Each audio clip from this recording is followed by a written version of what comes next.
누가복음 10장 1절부터 20절까지 보겠습니다.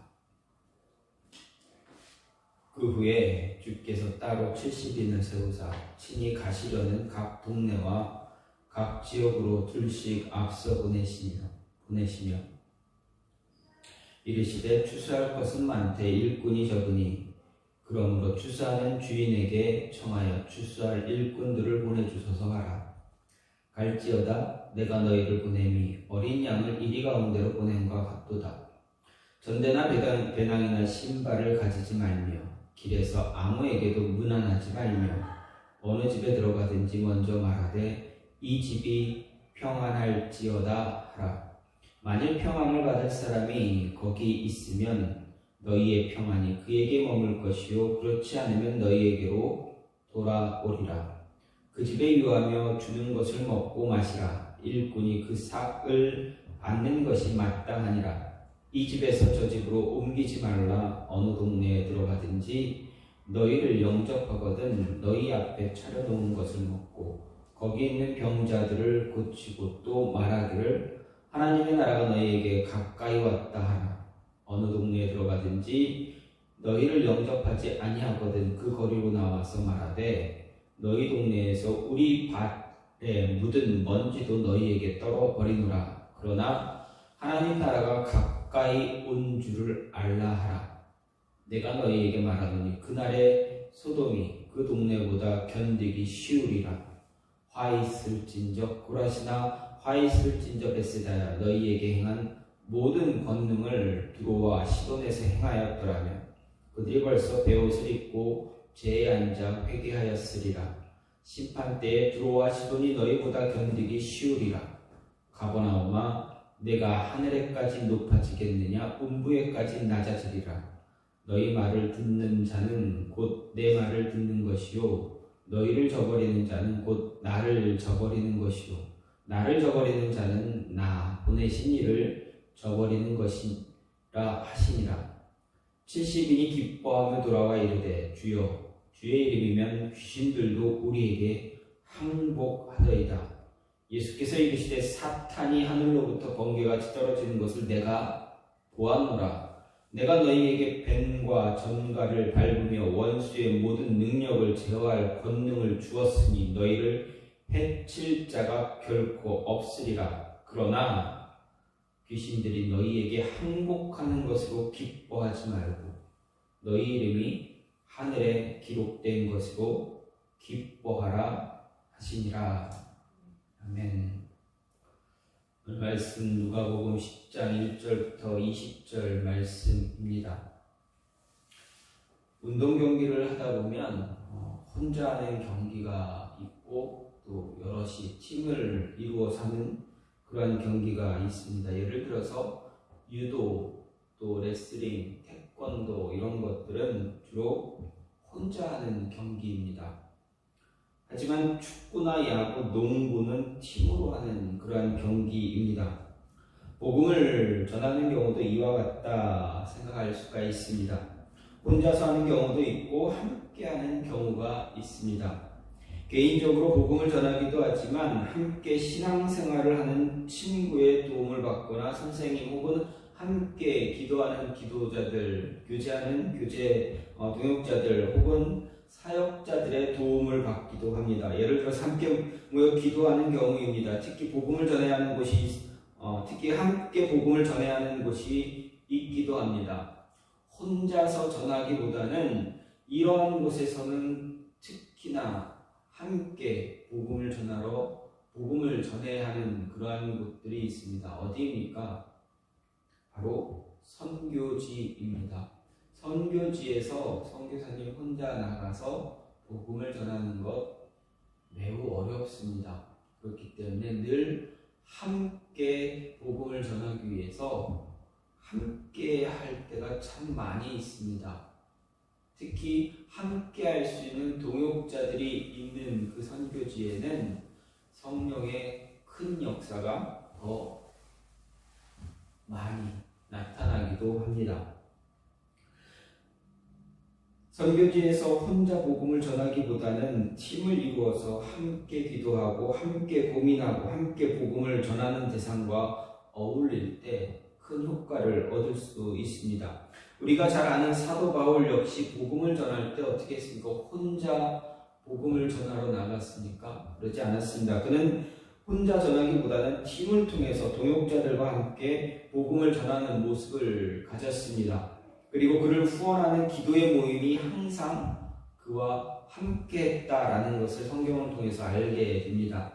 또한 오늘 말씀에서도 복음을 전할 때 팀으로 함께하는 자들과 같이 전하는 모습을 발견할 수가 있습니다. 이 방법은 예수님도 역시 사용하신 방법이다라는 것입니다. 그래서 70명의 제자들을 파송하실 때 홀로 보내지 않고 둘씩 짝을 지어서 보내셨습니다. 그 이유는 무엇입니까? 함께할 때 유익함이 있기 때문입니다. 함께할 때 어떻게 됩니까? 낙심하지 않고 어려움 당하지 않기 때문입니다. 그러면 복음을 전할 때 함께 복음을 전할 때 어떤 유익함들이 있는가 먼저 생각해 볼 수 있는데, 함께하면 용기를 낼 수도 있습니다. 우리가 혼자 나가서 전도하려고 할 때, 복음을 전하려고 할 때 얼마나 어렵습니까? 얼마나 주저주저합니까? 얼마나 마음을 잡고 또 잡고 다시 잡고 용기를 내서 얼마나 나가려고 발버둥을 칩니까? 하지만 혼자 하려고 할 때는 용기가 잘 나지 않습니다. 왜 그렇습니까? 만나는 영혼들이, 만나는 사람들이 어떻게 나에게 다가올까? 내가 복음을 전할 때, 예수 그리스도를 전할 때 어떻게 반응할까 두렵기 때문에 혼자 가기가 매우 어려워할 때가 많습니다.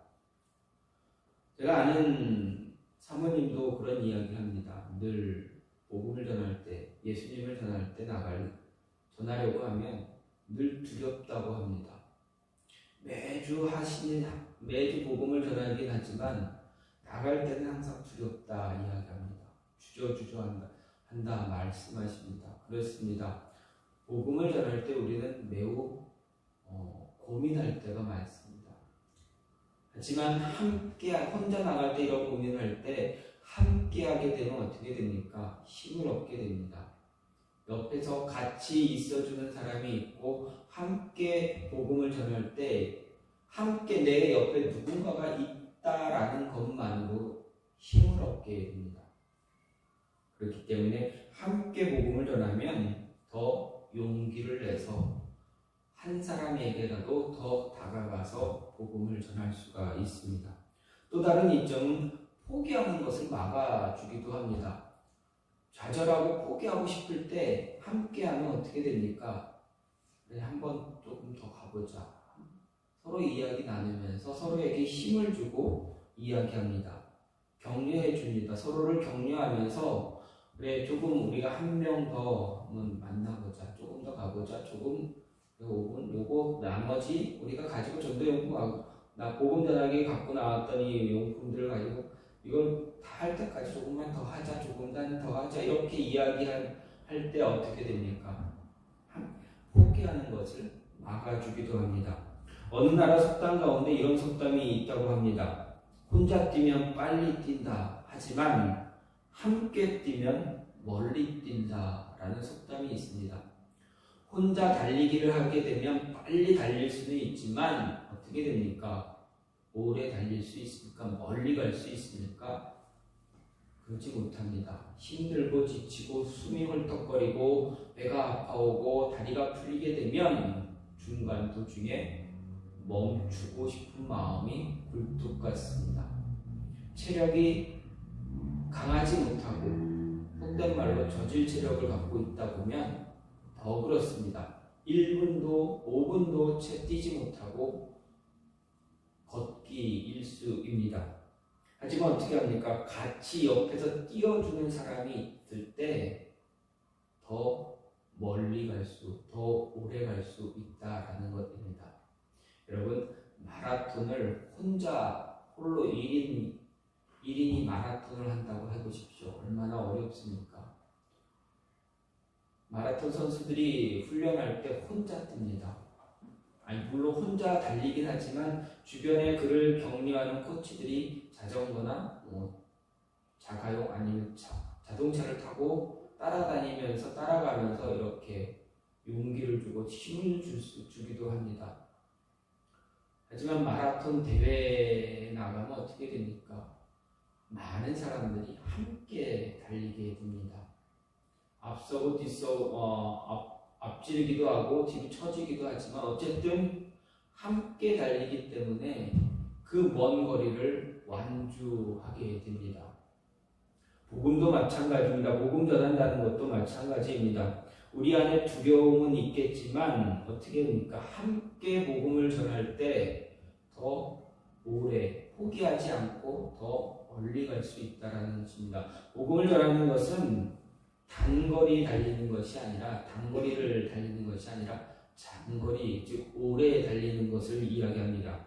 오래 달려야 복음도 온전하게 전할 수 있다라는 것입니다. 또 한 가지는 서로에게 좋은 영향력을 줍니다. 함께 복음을 전하게 되면 서로에게 좋은 영향력을, 선한 영향력을 줍니다. 왜 그렇습니까? 우리 어떻게 복음을 전할까 의논하기도 합니다. 흔히 말하면 우리가 주일학교, 초등학교에 나갈 때, 초등학교 앞에 나가고 전도하러 나가지 않습니까? 어떻게 전하면 저 아이들에게 예수 그리스도를 더 전할 수 있을까? 어떻게 하면 저 아이들을 교회로 인도할 수 있을까? 무엇을 해야 저 아이들의 관심을 갖고 예수 그리스도를 전할 수 있는가? 우리가 과거에 여러분 그것을 놓고 고민하고 기도해 본 적이 있지 않습니까? 서로 의논하고 이야기하면서 이런 방법, 이렇게 하면 어떨까? 이렇게 하면 어떨까? 그렇게 해서 참 많은 수많은 방법들이 나오지 않았습니까? 그러다 보면 서로가 서로를 격려할 수가 있습니다. 서로에게 좋은 영향력을 줄 수 있습니다. 알지 못했던, 내가 깨닫지 못했던 달란트가 나에게 이런 달란트가 있었네 라고 깨닫고 그 달란트를 활용할 수도 있게 됩니다. 그전까지 몰랐던 일들을 알게 되는 경우도 있습니다. 이렇게 함께 복음을 전할 때 서로에게 좋은 영향력을 주기도 합니다. 그래서 예수님께서 12명의 제자들을 보낼 때, 그리고 오늘 말씀에서 70명의 제자들을 보낼 때 홀로 보내지 않고 팀을 이루어서 보냈다라고 이야기하고 있습니다. 서로에게 격려가 되고 선한 영향력을 주고받기 위해서입니다. 그러면 이렇게 복음을 전할 때 분명한 유익함이 존재하는데 어떻게 복음을 전하는 것이 더 좋을까? 오늘 말씀을 보면서 조금 복음 전하는 모습을 생각해 볼 수가 있습니다. 어떻게 복음을, 예수 그리스도를 전하는 것이 좋을까? 오늘 말씀을 생각해 볼 때 복음의 대상을 향해서 기도하라라는 것입니다. 전도할 때 우리는 전도의 대상이 있습니다. 그들을 위해서 먼저 기도하라라는 것입니다. 5절 말씀을 보면 어느 집에 들어가든지 먼저 말하되 이 집이 평안할지어다 하라 이렇게 이야기하고 있습니다. 복음을 전하기 위해서 우리 복음을 전할 대상을 정하고 그 대상을 위해서 기도해야 합니다. 바울은 언제나 복음 전하기 위해서 나갈 때 복음의 동역자들에게 기도를 부탁했습니다. 그래서 골로새서 4장 3절을 보면 우리를 위하여 기도하되 하나님이 전도할 문을 우리에게 열어주사 그리스도의 비밀을 말하게 하시기를 구하라 이런 기도를 해달라 이렇게 부탁했습니다. 바울은 복음을 전할 문을 열어달라 기도할 것을 부탁한 것입니다. 자신이 받은 사명을 감당하기 위해서 자신과 함께한 사람들에게 함께했던 사람들에게 복음을 전할 수 있도록 내가 복음을 전할 수 있게 해달라고 기도해달라 부탁을 했습니다. 부활한 예수님을 만난 이후부터 바울은 조금도 쉬지 않고 복음 전할 기회만 생각했던 사람입니다. 수많은 영혼들을 바라보며 아직도 열리지 않은 그 문을 열어달라고 기도하면서 함께했던 사람들에게, 함께하고 있는 사람들에게 계속 지속적으로 나를 위해서 기도해달라고 기도의 부탁을 하고 있습니다. 그렇습니다. 복음을 전하기 위해서 가장 필요한 것이 바로 기도의 힘입니다. 기도하지 않으면 복음을 전할 길이 열리지 않게 됩니다. 하지만 기도하기를 쉬지 않으면 닫혀있던 그 문이 열려지게 됩니다. 그렇게 우리는 그 닫힌 문이 열릴 수 있게 해달라고 끊임없이 함께 기도해야 합니다. 기도해야만 합니다. 서로 이야기하며 복음을 전할 대상을 위해서 함께 기도해야 합니다. 기도는 모든 것을 이루는 가장 빠른 길입니다. 왜냐하면 기도하면 우리의 힘으로 하는 것이 아니라 하나님의 능력으로 일을 하게 되기 때문에 그렇습니다. 내가 문을 억지로 여는 것이 아니라 하나님이 굳게 닫혀있던 그 문을 열어놓은 후 우리로 하여금 그 문을 열고 들어가게 하십니다. 내 힘과 내 능력으로만 문을 열려고 한다면 하나님께서 이미 열어놓은 그 문도 내가 닫히게 만들 수 있기 때문에 그렇습니다. 따라서 끝없이 기도로 앞서 나가야 한다라는 것입니다. 그럼 우리가 복음을 전하기 위해서 기도할 때 무엇을 위해 기도합니까? 예수님은 분명히 이야기합니다. 제자들을 파송할 때 분명히 이야기하셨습니다. 그들에게 무엇을 기도해야 하는지를 가르쳐 주셨습니다. 바로 복음을 받아들이게 될 영혼에게 평안을 위해서 기도하라 이야기합니다. 말씀을 보면 예수님은 어느 집에 들어가게 되든지 먼저 말하기를 이 집이 평안할지어다 라고 말하라고 하셨습니다. 여기서 말한다라는 것을 다른 표현으로 하면 무엇입니까? 그들을 위해서 기도하라라는 표현입니다. 즉 복음을 전할 대상의 집을 위해서 그 영혼을 위해서 먼저 평안하길 기도하라는 이야기입니다. 복음을 전해드려야 할 영혼이 평안하지 않으면 어떻습니까? 복음에 대해 들을 여유가 없게 됩니다. 또한 우리가 전하는 복음을 들었을 때 더 큰 평안이 임한다면 어떻게 됩니까? 복음을 전했더니 복음을 받아들이고 더 큰 평안이 임하게 되면 그 복음을 더 쉽게 받아들이게 됩니다. 내가 예수 그리스도를 믿고 복음을 받아들이고 하나님을 위해서 내가 하나님의 사람이 되고 하나님의 제자가 될 때 예수님의 제자가 되었더니 내가 알지 못했던 평안이 나와 나뿐만이 아니라 내 가정에, 내 자녀에게, 내 주변의 모든 사람들에게, 내 일터에 이런 평안이 임했다라고 깨닫게 된다면 어떻겠습니까? 그 복음을 받아들인 그 영혼은 복음에 더 집중하게 될 것입니다. 더 복음을 받아들이고 더 복음을 알아가기 위해서 노력하고 매진하게 될 것입니다. 그렇기 때문에 예수님께서 무엇라 이야기합니까? 그들을 위해서 그들이 평안할 수 있게 기도하라라고 하신 것입니다. 특히 예수님이 기도하라고 한 그 평안, 단순히 안부를 묻는 평안이 아닙니다. 이스라엘 사람들은 이웃의 안부를 물을 때 평안하냐라고 묻기는 하지만 여기서 말하는 그 평안의 의미 단순한 바람이나 기원을 뜻하는 것이 아닙니다. 왜냐하면 이 평안은 하나님 나라가 주는 그 평안입니다. 무엇과도 바꿀 수 없는, 바꾸기 싫은, 바꾸지 않으려고 하는 그 평안함입니다. 여러분, 그리스도인이 진정으로 진실되게 누리는 평안과 세상이 누리는 평안은 어떻습니까? 질적으로 같습니까? 어느 평안이 더 위대한, 질적으로 더 큰 일을 하고 있습니까? 세상이 주는 평안이 아니라 하나님이 주시는 그 평안이 질적으로도 더 풍성하게, 풍부하게 우리에게 다가오고 있다라는 겁니다. 무엇과도 바꿀 수 없는 그러한 평안이다라는 것입니다. 또 한 가지는 복음을 전할 때 변죽을 두드리지 말라라는 거 예수님 말씀하십니다. 타켓을 정하고 선택과 집중을 하라 이 말씀하셨습니다. 7절 말씀을 보면 그 집에 유하며 주는 것을 먹고 마시라. 일꾼이 그 삭을 받는 것이 마땅하니라. 이 집에서 저 집으로 옮기지 말라 이야기했습니다. 우리말에 변죽을 울리다라는 말이 있습니다. 여기서 변죽이라는 것은 가장자리를 뜻하는 한자어입니다. 그릇이나 세간, 관역 따위의 가장자리를 뜻하기도 하고 제목의 가나 모서리에 남아있는 나무 껍질 부분들을 일컫기도 합니다. 그래서 이 말의 뜻은 그릇이나 어떤 물건을 한 복판이 아닌 가장자리를 쳐서 소리가 나게 한다라는 뜻입니다. 다시 말해서 이 말은 주로 비유적인 표현으로 사용하는데 바로 핵심이 되는 내용을 비켜서 말해서 본질적인 뜻을 바로 알아들을 수 없게 한다라는 의미입니다. 소위 이렇게 쉽게 설명하면 이렇습니다. 우리는 직설적으로 이야기하는 사람이 있습니다. 어떤 사람은 직설적으로 대놓고 이야기합니다. 나는 뒤끝이 없어 하면서 자기가 하고 싶은 말 그대로 다 이야기하는 사람이 있습니다.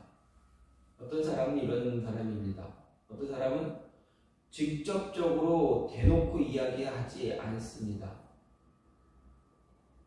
돌려서 말합니다. 쉽게 말하면 돌려서 하나를 어떤 핸드폰, 이렇게 물컵, 예배, 교회를 이야기할 때 직접적으로 이야기하지 않고 돌려서 이야기합니다. 조금 강하지 않은 방법으로 이야기합니다. 너무 많이 돌려서 이야기하는 사람들의 이야기를 듣다 보면 어떻습니까? 저 사람 도대체 뭔 얘기를 하나라고 생각할 때가 있습니다.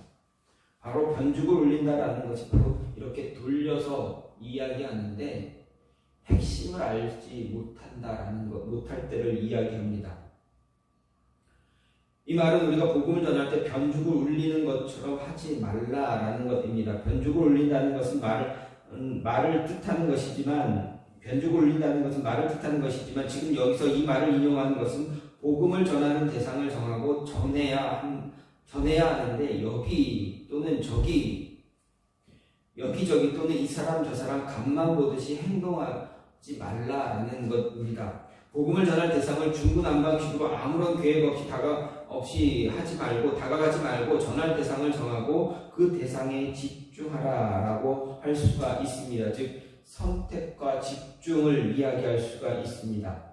예수님은 70명의 제자들을 파송할 때 분명하게 말씀하셨습니다. 이 집에서 저 집으로 옮기지 말라 하셨습니다. 즉 여기저기 기웃거리지 말고 대상을 정한 뒤 그 대상에 집중하라 하셨습니다.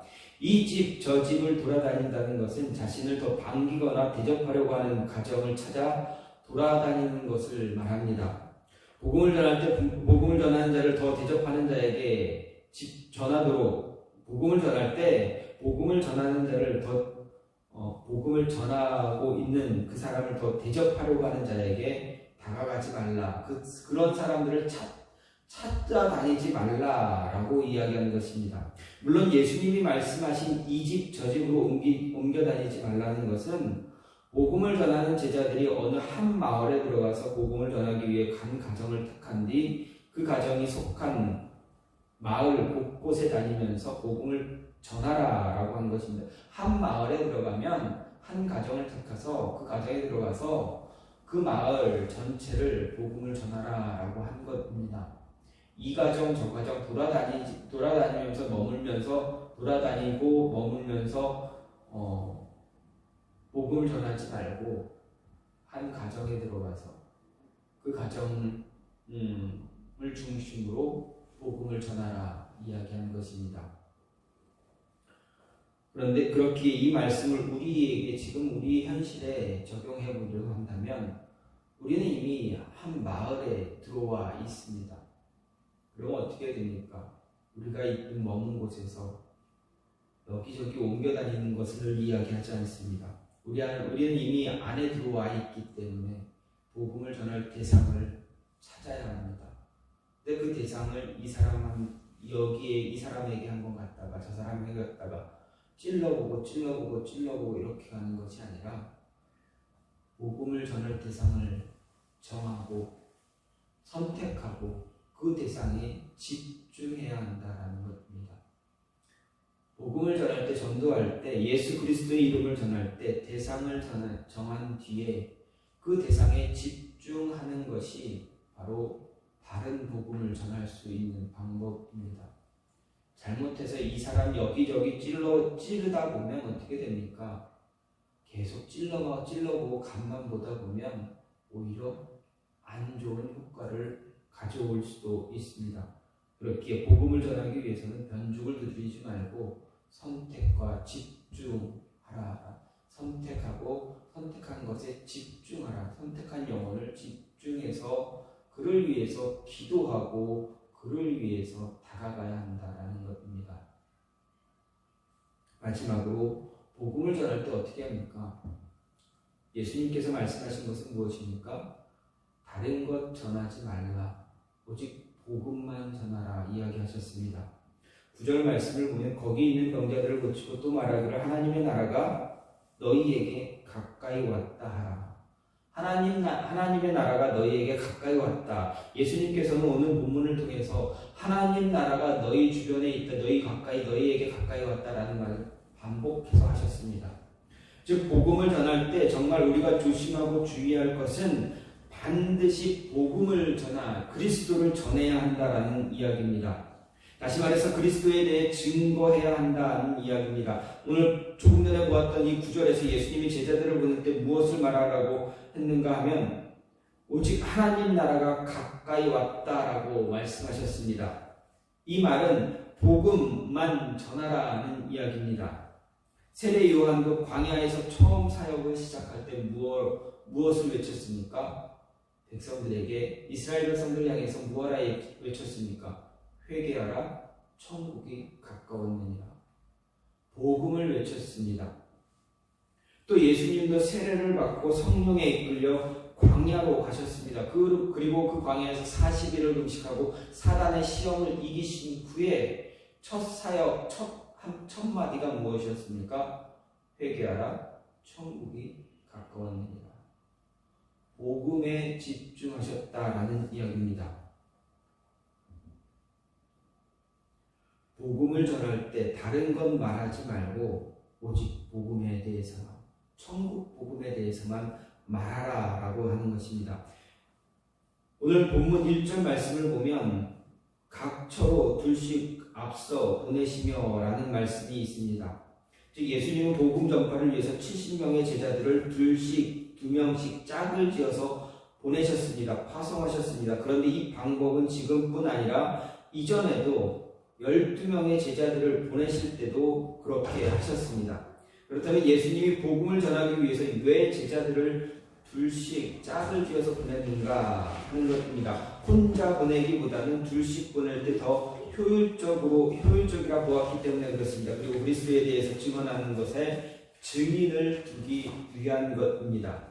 모세율법을 보게 되면 증거가 유효하게 인정받기 위해서는 반드시 2명 이상의 증인이 있어야 했습니다. 따라서 예수님은 이 요구를 만족시키기 위해서 짝을 지어 보내셨다라는 것입니다. 여기서 우리가 주목할 것은 복음 전파는 곧 그리스도의 증인으로서의 사명을 수행하는 것이라는 점입니다. 그렇다면 그 증인의 역할이 무엇입니까? 자기가 본 것을 전하는, 이야기하는 것입니다. 자기가 보거나 들어서 알고 있는 것을 사실 그대로 말해서 사실을 사실로 입증하는 것입니다. 따라서 증인은 말하기 위해 비교를 부릴 필요가 전혀 없습니다. 증인은 있는 그대로 전하기만 하면 됩니다. 복음 전파는 있는 사실, 내가 체험하고 경험한 것, 듣고 배운 것, 그것만 전하는 것입니다. 복음을 전할 때 그리스도와 하나님의 나라에 대해 보고 들은 대로만 증언하면 된다라는 것입니다. 마치 그리스도의 부활을 보고 들은 대로 그리스도의 부활을 보고 들은 대로 제자들에게 전했던 마리아처럼 우리가 보고 들은 그것만 전하면 된다라는 것입니다. 뿐만 아니라 우리의 말 주변 없음을 두려워하지도 말고 주저하지도 말아야 합니다. 왜 그렇습니까? 하나님께서는 모세를 바로에게 보내실 때 그의 말 주변이 없음을 모세가 변명을 했을 때 누구를 보냈습니까? 아론을 함께 보냈습니다. 하나님은 우리의 말 주변 없음을 그냥 그냥 내버려 두시지 않고 세상이 감당할 수 없는 지혜를 주신다 하셨습니다. 우리의 입술 그때가 되면 너희가 말하는 것이 아니라 성령이 말하게 해주겠다라고 분명하게 약속하셨습니다. 따라서 복음만 전하기 위해서 오직 그리스도만 전할 수 있는, 내가 만난 그리스도, 내가 본 그리스도, 내가 들은 그리스도, 하나님 나라를 전할 수 있는 모습이 있어야 한다라는 것입니다. 우리가 전하는 복음을 듣고 변화되길 기대하며 다른 것이 아닌 오직 그리스도와 하나님 나라에 대해서만 전할 수 있는, 그래서 영혼들로 하여금, 믿지 않는 영혼들로 하여금 하나님 앞으로 돌아올 수 있도록 인도할 수 있어야 한다라는 것입니다. 오늘 예수님께서는 70명의 제자들을 둘씩 짝을 지어서 보내셨습니다. 복음을, 천국을 전파하기 위해서 그들을 보내셨습니다. 함께 보낸 이유는 분명합니다. 유익함이 더 크기 때문에 그렇습니다. 그 유익함을 극대화하기 위해서 예수님께서는 복음을 전파할 때 선택과 집중을 요구하셨습니다. 그리고 기도를 요구하셨습니다. 다른 것이 아닌 복음만 전하라 이야기하십니다. 이 모습을 이 모습대로 복음을 전함으로 인해서 하나님께서 기뻐하시는 모습을 하나님께서 기뻐하시는 그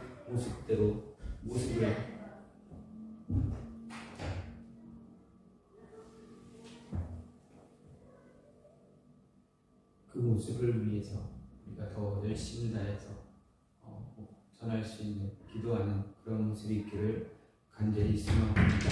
이 시간 같이 기도하기 원하는 것은, 하나님, 우리의 입술을 통해서 복음을, 그리스도를 온전히 전할 수 있게 해달라고,